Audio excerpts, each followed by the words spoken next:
오늘 하나님께서 우리에게 주시는 말씀은 8월 14일 목요일 본문입니다. 스가랴서 8장 14절부터 23절 말씀, 저와 여러분이 한 절씩 교독해서 읽습니다.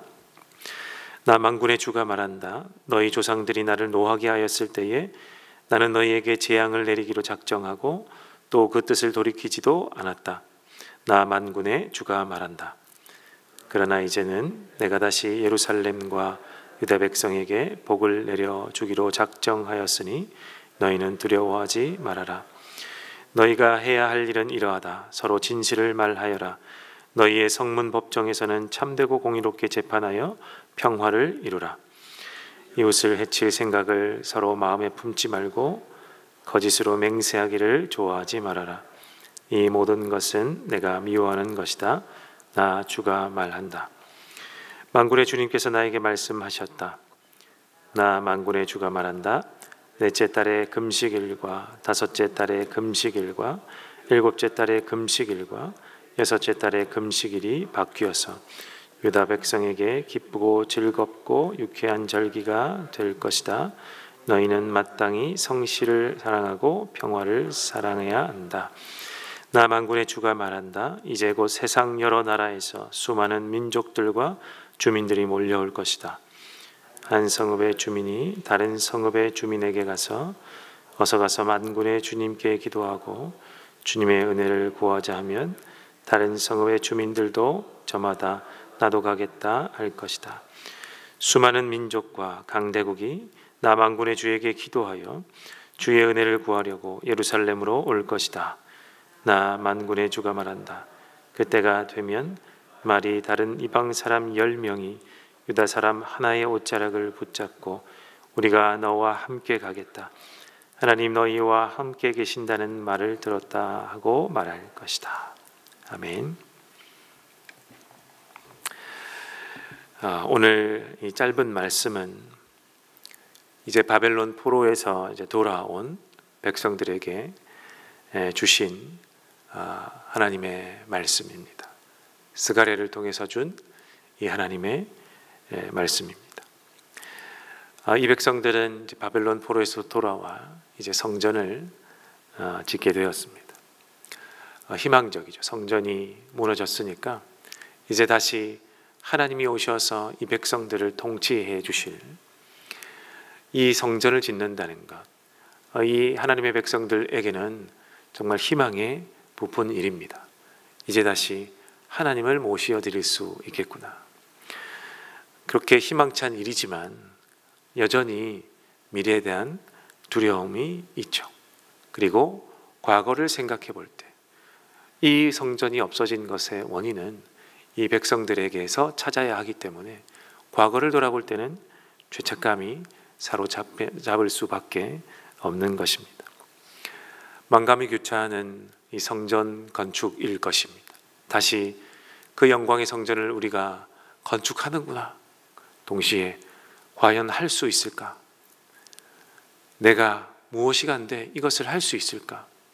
이런 만감을 교차해가며 짓는 현장일 것입니다. 이러한 백성들에게 하나님이 오늘 이 짧은 말씀을 통하여 하나님의 마음을 전달해 주고 있는 것입니다. 오늘 이 말씀이 과연 우리의 형편과 같다라는 생각을 아니할 수 없습니다. 먼저 스가랴서 8장 14절부터 15절을 다시 한번 보면 하나님께서 놀라운 은혜를 선포해 주십니다. 나 만군의 주가 말한다.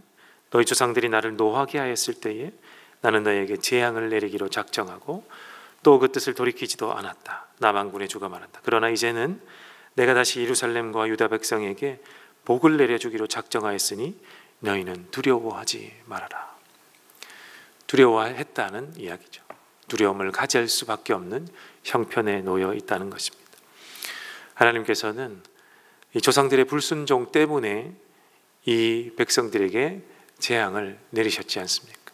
바벨론 포로로 가게 하셨지 않습니까? 그리고 돌아오게 하셨습니다.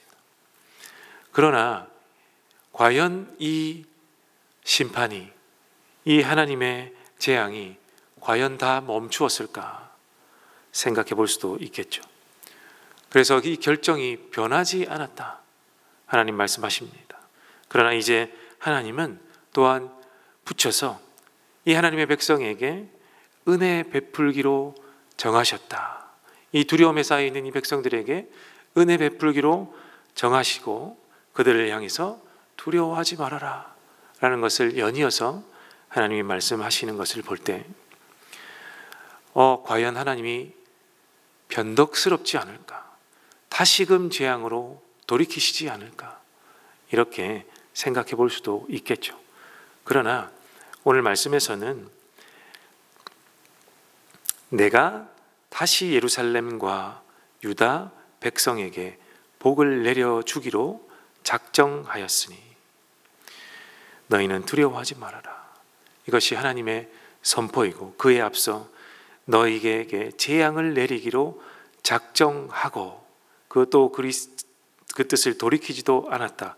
나 만군의 주가 말한다. 이것은 재앙을 멈추겠다라는 것이 아니라 구원하겠다. 복을 내려주기로 작정하였다라는 것은 구원하겠다라는 거죠. 하기로 작정하셨기 때문에 그렇습니다. 내가 이 복을 바꾸겠다라는 것이 아닙니다. 저주를 멈추겠다가 아니라 그것을 있는 형편 가운데서 구원하겠다라고 말씀하셨기 때문에 이것이 큰 위로가 되는 말씀입니다. 이 말씀은 여전히 우리는 이럴 수밖에 없는 존재요. 이 백성들도 저주를 받을 수밖에 없는 존재임에도 불구하고 이 뜻을 돌이켜서 하나님이 내리지 않게 하겠다. 이 여전히 재앙은 있을 것인데 너희가 받지 않게 하겠다라는 말씀입니다. 우리의 구원도 이와 같지 않습니까? 전적인 우리의 행위나 공로 전혀 우리가 내세울 것이 없지 않습니까? 하나님의 구원은 우리에게서 비롯된 것이 아니지 않습니까? 오직 하나님의 뜻에서 비롯된 것입니다. 하나님의 작정하심, 구원받지 못한 사람에게 하나님의 진노가 임한다는 것은 오늘도 여전히 사실입니다. 그 가운데 우리가 있었다 그러면 우리는 죄인일 수밖에 없고 여전히 넘어질 수밖에 없고 하나님을 경노시킬 수밖에 없는, 경노케 할 수밖에 없는 존재인 것이죠. 그러나 하나님께서는 그런 우리에게 그 재앙이 내리지 않게, 이 진노를 내리지 않게 하시지 않았습니까? 하나님이 구원의 방법을 내시고 그 가운데 우리가 있게 하시지 않았습니까? 하나님의 주권으로 말미암아 그 진노에서 그 진노를 우리가 받아야 함에도 불구하고 그 진노를 아드님이신 성자 예수님께 쏟아 부으심으로 우리에게 구원의 길을 내신 것처럼 오늘 이 스가랴서를 받는, 이 말씀을 받는 백성들에게도 그 진노를 내가 너희에게 내리지 않겠다. 오히려 너희에게는 마음을 바꾸어 복을 내려주기로 작정하였다. 그러니 너희는 두려워하지 말아라 라고 하는 것입니다. 성도 여러분, 우리의 삶에 진정한 평안은 나의 노력과 성취에 있는 것이 아니죠.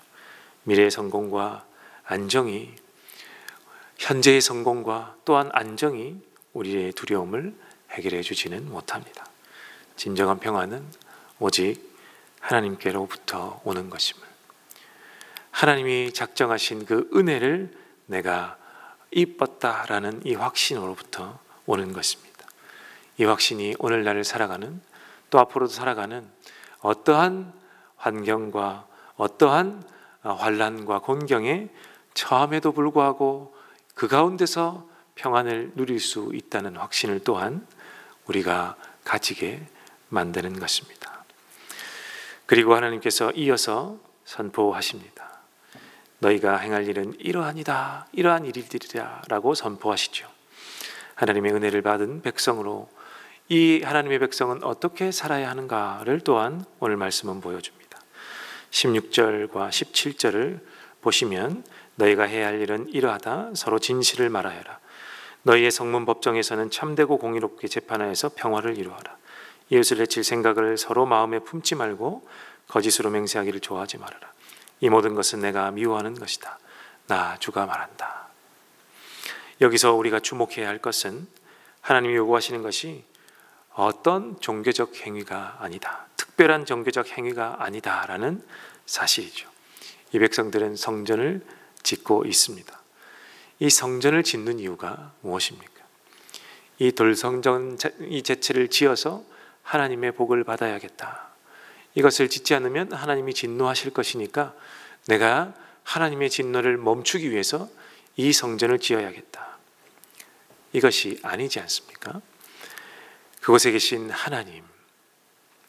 하나님이 임하시는 곳을 지어 하나님으로부터 통치함을 받기 위함 아닙니까?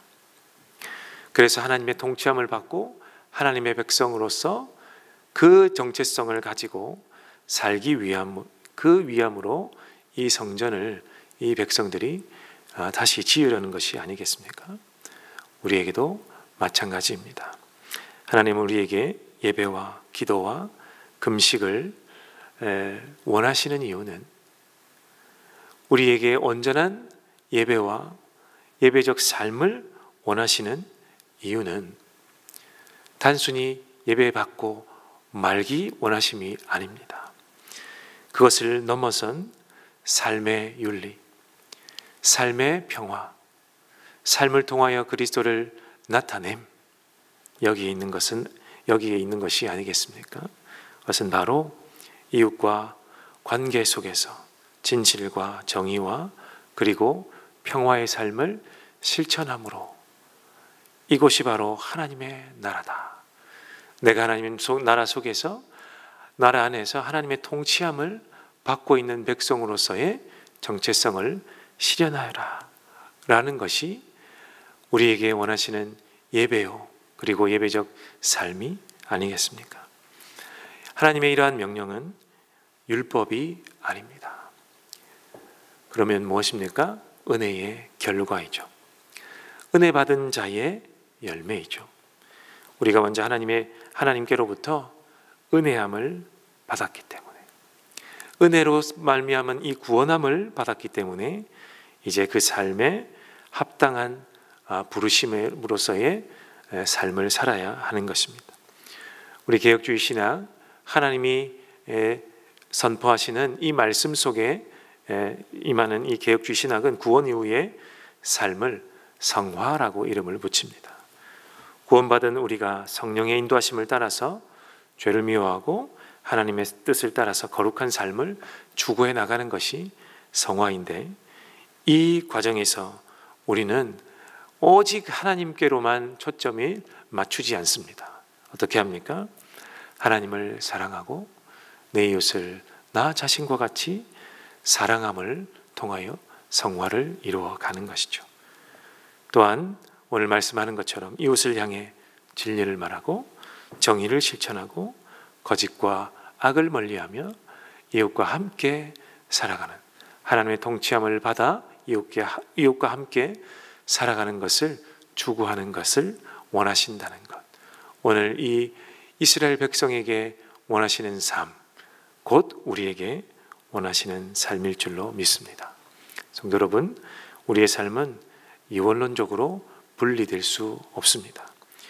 예배당에서의 삶과 예배당에서의 삶과 일터와 가정에서의 삶이 다를 수 없습니다. 이곳에서 거룩하고 다른 곳에서는 세속적일 수 없는 것이죠. 그것은 온전히 구원받은 자의 삶이 아니기 때문에 그렇습니다. 또 하나님의 통치는 모든 곳에서 받기 때문에 그렇습니다. 성도 여러분, 그래서 하나님은 우리가 사는 세상 속에서도 진리와 화평을 그리고 사랑을 실천하기를 원하실 줄로 믿습니다. 바로 이 삶이 우리가 받는 은혜에 대한 진정한 응답일 줄로 믿습니다. 이러한 삶을 살게 되면 어떠한 결과가 오는지도 오늘 말씀해 줍니다. 18절과 19절을 보면 금식이 기쁨의 절기로 바뀐다 말씀하시죠. 과거의 슬픔과 애통을 상징하던 4번의 금식일이 이제는 기쁨과 즐거움과 희락의 명절로 바뀐다 말씀하십니다. 우리에게 이러한 삶이 있을 때에 우리에게 비로소 삶 가운데도, 이 세상 속에서의 삶 가운데도 평안이 임할 줄로 믿습니다. 또한 20절과 23절에 말씀하시는 것은 열방이 예루살렘으로 몰려온다라는 말씀입니다. 단순히 이스라엘 백성만이 아니라 이 백성의 삶을 통하여, 이웃을 향한 삶을 통하여 많은 백성과 강대한 나라들이 예루살렘으로 와서 여호와 하나님의 은혜를 구하고 만군의 여호와를 찾을 것이다 라고 말씀하고 계십니다. 우리의 삶을 통하여 많은 사람들이 하나님이 누구이신지, 예수 그리스도가 온전한 구원의 길인 줄 알게 될 줄로 믿습니다. 이것이 우리가 살아야 할, 우리가 이 세상 가운데 표방해야 할 하나님 나라의 백성으로서의 삶인 줄로 믿습니다. 하나님께서 이 평안함으로 우리에게 주시고 삶으로 추구할 때 이 열방과 세상이 우리를 통해 이렇게 하신다, 이러한 열매를 맺게 하신다라고 오늘 스가랴서를 통해서 우리를 가르치고 계신 줄로 저와 여러분이 믿으시기를 간절히 축원합니다.